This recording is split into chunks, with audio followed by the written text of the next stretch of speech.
নমস্কার বন্ধুরা, কেমন আছো তোমরা সবাই? আশা করছি সবাই অনেক অনেক ভালো আছো। আমিও ভালো আছি। চলে এলাম তোমাদের কাছে একটা নতুন ভিডিও নিয়ে।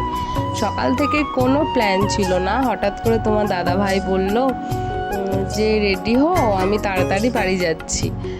তা আমি বললাম কোথায় যাবে বা কেন রেডি হব? তোমার দাদাভাই বলল তোমাকে একটা জায়গাতে ঘুরতে নিয়ে যাব, তুমি আগেও গিয়েছো কিন্তু পুরোটা ঘুরে দেখোনি, শুধু ঠাকুরটা দেখেছো, মন্দিরে যাব। হ্যাঁ, ঠাকুর যখন বলেই ফেলেছি মন্দিরেই যাব, কিন্তু কোন মন্দিরে যাব নাম এখনো বলেনি। আমি বললাম কোথায় যাবে বলো তাহলে। ও বলল চলো রেডি হও না, দেখতে পাবে। বলে আমি বেরিয়ে পড়লাম, দুজনে দেখতেই তো পেলে আমরা বেরিয়ে আসলাম। এসেই দেখি না আমার প্রিয় একটা জায়গাতে নিয়ে এসেছে। এই জায়গাটা আমার খুব প্রিয়, আমি আগেও অনেকবার এসেছি, আগেও ব্লগে তো তোমরা দেখেছো, আগেও আমি এসেছি, কিন্তু পুরোটা দেখিনি আর তোমাদেরকে দেখানোও হয়নি। আর তোমাদের দাদাভাই বলে চলো আজকে একটু তাড়াতাড়ি বেরিয়েছি যখন, চলো মন্দিরটা ঘুরে আসি, গড়াটা তুমিও দেখবে পুরোটা মন্দির, আর বন্ধুদের সঙ্গেও শেয়ার করতেও পারবে। তাই দুজন মিলে বেরিয়ে পড়লাম। অনেক দিন থেকে কোথাও যাইনি, বাড়িতেই ছিলাম। শ্বশুর বাড়ি থেকে বাপের বাড়ি, বাপের বাড়ি থেকে শ্বশুর বাড়ি, এই যা। তারপরে তোমাদের দাদাভাই নিয়ে এলো, দেখো কত রকমের এরকম মূর্তি আমি কখনো দেখিনি। আর এটা দেখেছি ভবতারিণী মন্দিরে, তো এসেছিলাম, দেখেছি, দূর থেকে দেখেছি, কিন্তু কাছে যাইনি। এই প্রথম কাছে গিয়ে গিয়ে একটা একটা করে নিজেও দেখেছি, তোমাদেরকেও দেখাচ্ছি। দেখো একটা একটা করে সব কিছুটাই দেখতে থাকো। প্লিজ কেউ ভিডিওটা স্কিপ করে দেখো না, অবশ্যই ভালো লাগবে সবাই। এইটা হলো মহাবীর। কাছ থেকে দেখে না কেমন একটা, তোমাদের দাদাভাই তো ভিডিওটা করছে আর বলছে কি সুন্দর লাগছে। তোমাদের দাদাভাইও কখনো যায়, কাছ থেকে দেখেনি, এই প্রথম দেখলো।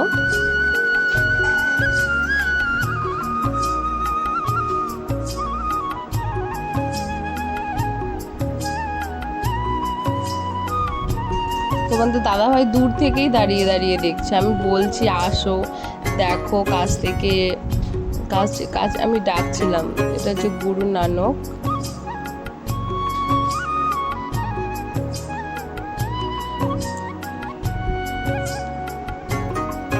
কবির,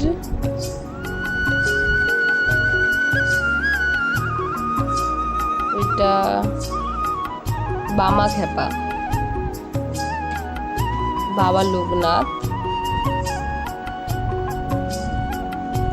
তৈলঙ্গ স্বামী। সামনে থেকে দেখতে কত সুন্দর লাগছে দেখো। এটা হচ্ছে বিদ্যাসাগর,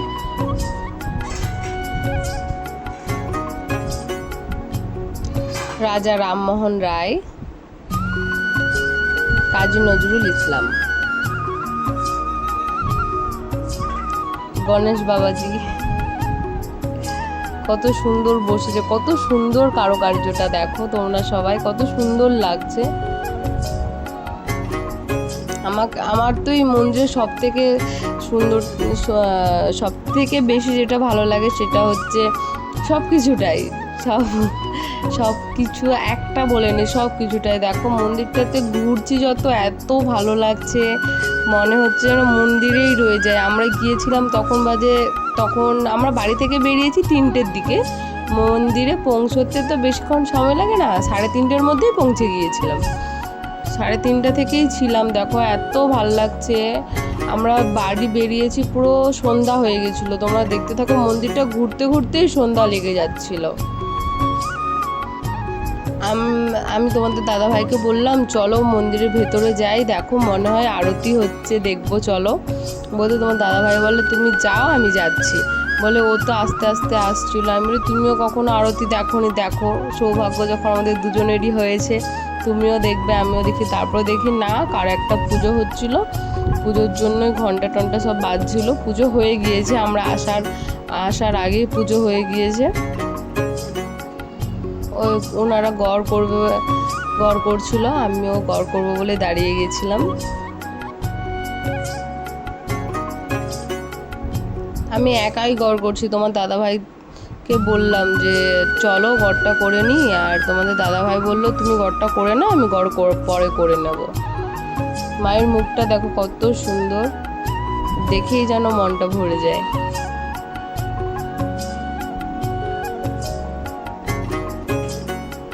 আমরাও পুজো দেব, আমরা শুধু ঘরটা করে এলাম, পুজো দেওয়া হয়নি, পুজো দেব, মানসিক আছে আমাদেরও, আমি পুজো দেব।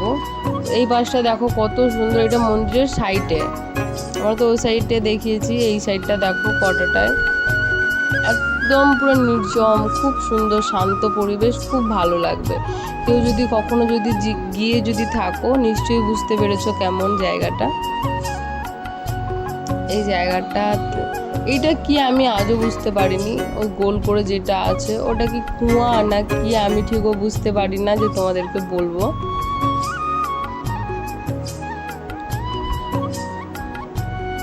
খুব সুন্দর, ওই মন্দিরটার পেছনে না বাঁশ বাগান, গাছ টাছ ওই দেখো সব খালি, পুরাটা কিরকম একটা রাস্তা, ওই জন্য গেলাম না, খুব ভয়ও লাগছিল, সন্ধ্যাও নেমে যাচ্ছিলো, 4:30টাও বেজে 5টা বাজতে যাচ্ছিল, ওই জন্য আর ভিতরটাই গেলাম না। এটা ভারত মাতা, যতটা পেরেছি তোমাদেরকে একটু একটু করে দেখানোর চেষ্টা করেছি। ভালো লাগছে না কত সুন্দর। তোমার দাদাভাইকে বললাম চলো, তোমার দাদাভাই বলে দাঁড়াও আমি গাড়িটা দেখে আসি। গাড়িটা তো রেখেছে, সরাতে বলেছিল, আমরা যখন নিচে নেমেছিলাম একজন বললো গাড়িটা সরানোর জন্য এলো, তারপরে গাড়িটা নেমেই তো যাচ্ছে।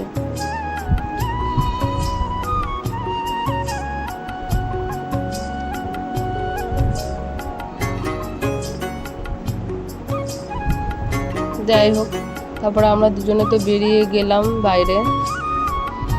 মন্দিরটা আমি আবার গেছিলাম, আমি বলি চলো একটু পুকুরটার ধারটা থেকে দেখে আসি, এখানেই শেষ হলো। তারপরে আমাদের কাজও ছিল, পার্লারে গেছিলাম।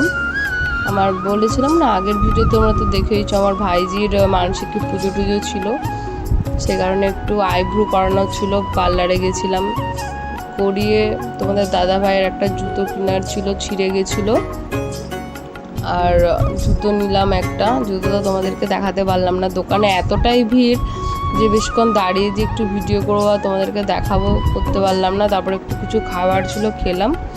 ভিডিওটা এই পর্যন্ত, ভালো লাগলে লাইক কমেন্ট শেয়ার করতে একদম ভুলবে না। টাটা।